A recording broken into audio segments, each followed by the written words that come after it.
Sebelum kita mendengarkan firman Tuhan, marilah kita berdoa. Damai sejahtera dan kasih Allah Bapa yang melampaui segala budi dan akal, itulah yang menyertai hati dan pikiran saudara-saudara di dalam Kristus Yesus Tuhan kita. Amin. Salam. Yang dikasihi Tuhan, mari kita dengarkan firman Tuhan kita pada Minggu Palmarum tanggal 2 April 2023 yang tertulis di dalam kitab Evangelium Markus 11 ayat 1 sampai dengan ayat 11. Demikian firman Tuhan. Ketika Yesus dan murid-muridnya telah dekat Yerusalem, dekat Betfage dan Betania yang terletak di Bukit Zaitun, Yesus menyuruh dua orang muridnya dengan pesan, "Pergilah ke kampung yang di depanmu itu. Pada waktu kamu masuk di situ, kamu akan segera menemukan seekor keledai muda tertambat yang belum pernah ditunggangi orang. Lepaskanlah keledai itu dan bawalah kemari. Dan jika ada orang mengatakan kepadamu, 'Mengapa kamu lakukan itu?' jawablah, 'Tuhan memerlukannya. Ia akan segera mengembalikannya ke sini.' Mereka pun pergi dan menemukan seekor keledai muda tertambat di depan pintu di luar, di pinggir jalan, lalu melepaskannya. Dan beberapa orang yang ada di situ berkata kepada mereka, 'Apa maksudnya kamu melepaskan keledai itu?' Lalu mereka menjawab seperti yang sudah dikatakan Yesus. Maka orang-orang itu membiarkan mereka. Lalu mereka membawa keledai itu kepada Yesus dan mengalasinya dengan pakaian mereka. Kemudian Yesus naik ke atasnya. Banyak orang yang menghamparkan pakaiannya di jalan. Ada pula yang menyebarkan ranting-ranting hijau yang mereka ambil dari ladang. Orang-orang yang berjalan di depan dan mereka yang mengikut dari belakang berseru, 'Hosianna, diberkatilah dia yang datang dalam nama Tuhan. Diberkatilah kerajaan yang datang, kerajaan Bapa kita Daud. Hosanna di tempat yang maha tinggi.' Sesampainya di Yerusalem, ia masuk ke Bait Allah. Di sana ia meninjau semuanya.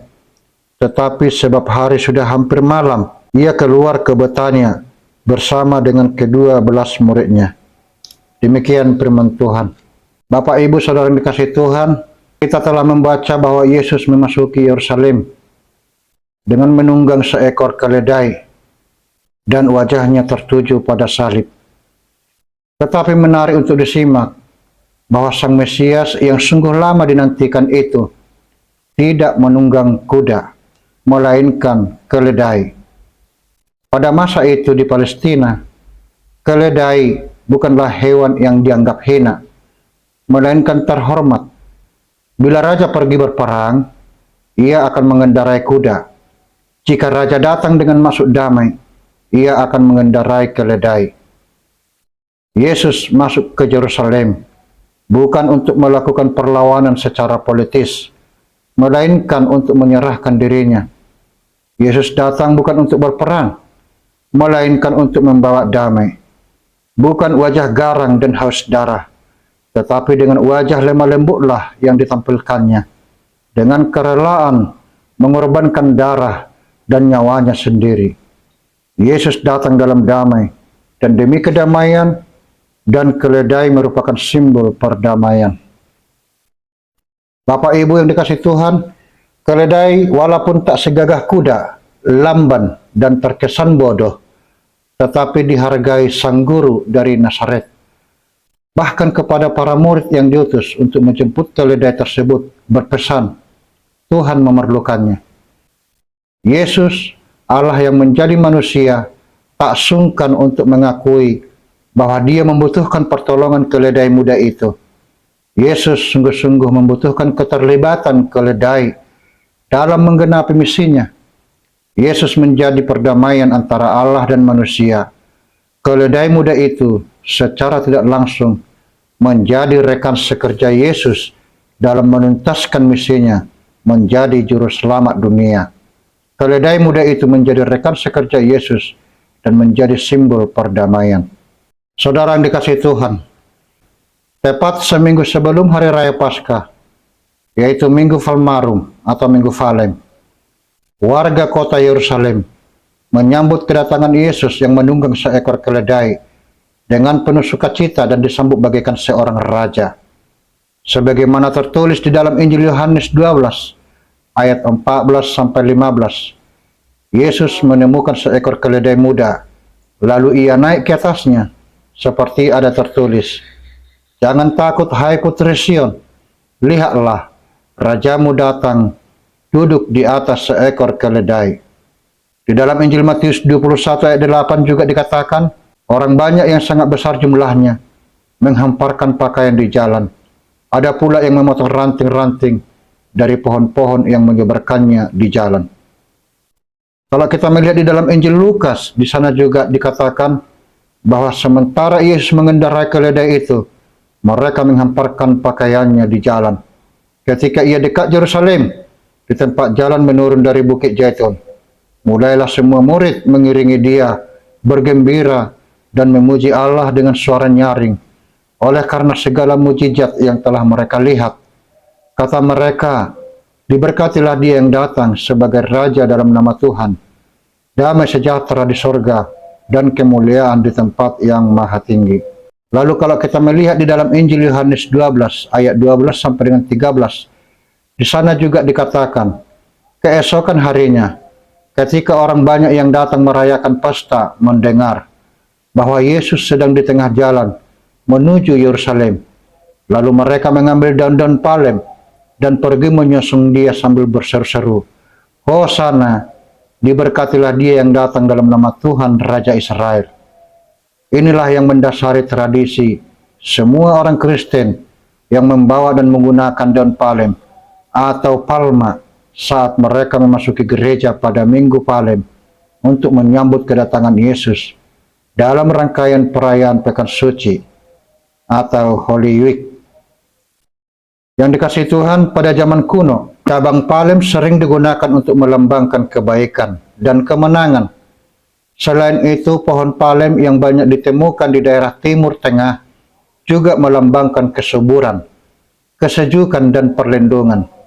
Cabang palem tersebut sering digambarkan pada mata uang logam atau koin dan bangunan-bangunan penting dari kerajaan-kerajaan besar di masa lalu, termasuk juga kerajaan Israel kuno. Raja Salomo yang membangun dan mendirikan Bait Allah menggambarkan pohon dan daun palem tersebut pada pintu-pintu dan dinding-dinding dalam Bait Allah. Kita baca di dalam kitab Perjanjian Lama 1 Raja-Raja 6 ayat 29 sampai dengan 35. Yang dikasihi Tuhan, membaca kisah perjalanan Yesus saat memasuki kota Yerusalem akhirnya menimbulkan beberapa pertanyaan. Mengapa Yesus tidak mengendarai seekor kuda yang cepat dan gagah bagaikan seorang raja yang memasuki ibu kota kerajaannya? Mengapa Yesus malah memilih menunggang seekor keledai yang lamban saat memasuki Yerusalem? Keledai sering diidentikan dengan binatang yang lamban, lemah dan bodoh, apalagi bila dibandingkan dengan penampilan dan kecepatan dengan seekor kuda. Namun tak banyak yang tahu dan tak bisa kita pungkiri bahwa keledai merupakan binatang pekerja berat. Keledai bukan binatang pemalas, namun hanya tampak malas. Meskipun keledai termasuk binatang yang lambat, namun binatang ini mampu menerima dan menahan beban berat apapun selama keempat kakinya masih mampu menahan beban yang dipikulnya. Semua tugas hampir selalu dikerjakannya dengan baik dan tuntas. Berbeda dengan kuda yang ternyata sangat memilih-milih dalam bekerja. Yang dikasihi Tuhan, kalau kita membaca dalam kitab Bilangan 22 ayat 21 sampai dengan 33, dikisahkan tentang seekor keledai milik Bileam yang dengan kuasa mujizat dari Tuhan, keledai tersebut dapat berbicara dan menghindarkan Bileam dari malaikat maut. Bahkan dikisahkan pula tentang Simpson yang dapat membunuh 1000 orang dengan menggunakan tulang rahang keledai. Di dalam kitab Hakim-Hakim 15 ayat 15 sampai 16 dituliskan, Kemudian ia menemui sebuah tulang rahang keledai yang masih baru. Diulurkannya tangannya dan dipukulnya mati 1.000 orang dengan tulang itu. Lalu berkatalah Simson, dengan rahang keledai bangsa itu kuhajar, dengan rahang keledai 1.000 orang kupukul. Kisah tentang binatang keledai yang terdapat di dalam kitab Perjanjian Lama dan makna simbolis dari binatang keledai inilah yang ingin disampaikan oleh Yesus kepada semua orang percaya, orang Kristen, bahwa sama seperti seekor keledai, seberat apapun beban dan penderitaan yang harus diterima dan dipikulnya hingga harus mati di kayu salib, tetap akan dilalui dan dijalani oleh Yesus. Lalu akhirnya dengan kuasa mujizat dari Tuhan, maka Yesus pun bangkit dari antara orang mati. Selain bahwa Yesus pun harus menggenapi nubuatan dalam kitab Zakaria 9 ayat 9 yang mengatakan, bersorak-soraklah dengan nyaring, hai putri Sion. Bersorak-soraklah, hai putri Yerusalem. Lihat, rajamu datang kepadamu. Ia adil dan jaya.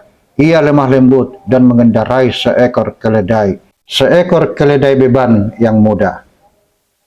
Bapak Ibu saudara dikasih Tuhan, bahwa apa yang mau disampaikan oleh khotbah ini kepada kita, di mana tadi Yesus memerlukan seekor keledai dan Yesus akan mengembalikannya. Inilah yang menjadi inti dalam khotbah kita ini, bahwa ketika Yesus memerlukan kehidupan kita, memerlukan pribadi kita untuk menjadi teman sekerja Tuhan di dalam menunaikan tugas pelayanan sebagai orang percaya. Ketika Tuhan memerlukan kita, dan ketika kita mau untuk dipakai Tuhan, ketika kita mau menjadi teman sekerja Tuhan, maka kita akan mendapatkan berkat. Apa yang kita berikan kepada Tuhan akan dikembalikan Tuhan dengan beratus-ratus lipat, bahkan beribu-ribu kali lipat. Tak terhingga berkat Tuhan yang kita terima, yang dikembalikan Tuhan kepada kita ketika kita memberikan sesuatu yang memang sangat-sangat dibutuhkan oleh Tuhan. Memang sering tanpa kita sadari.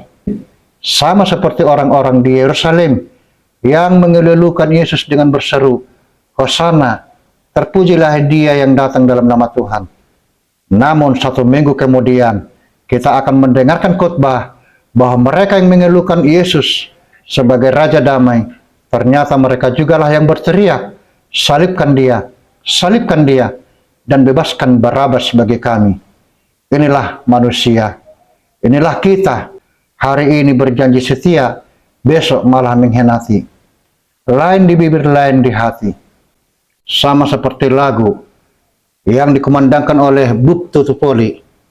Memang lidah tak bertulang, tak terbatas kata-kata. Tinggi gunung 1000 janji, lain di bibir, lain di hati. Itulah kita manusia ini. Hari ini kita berjanji untuk setia kepada Tuhan, besok kita sudah lupa. Namun melalui khotbah kita pada hari ini, di mana seperti Yesus berkata bahwa aku memerlukannya, maka bisa saja hari ini Tuhan berkata kepada kita bahwa Tuhan Yesus memerlukan kita semua. Maka marilah kita mau dipakai oleh Tuhan.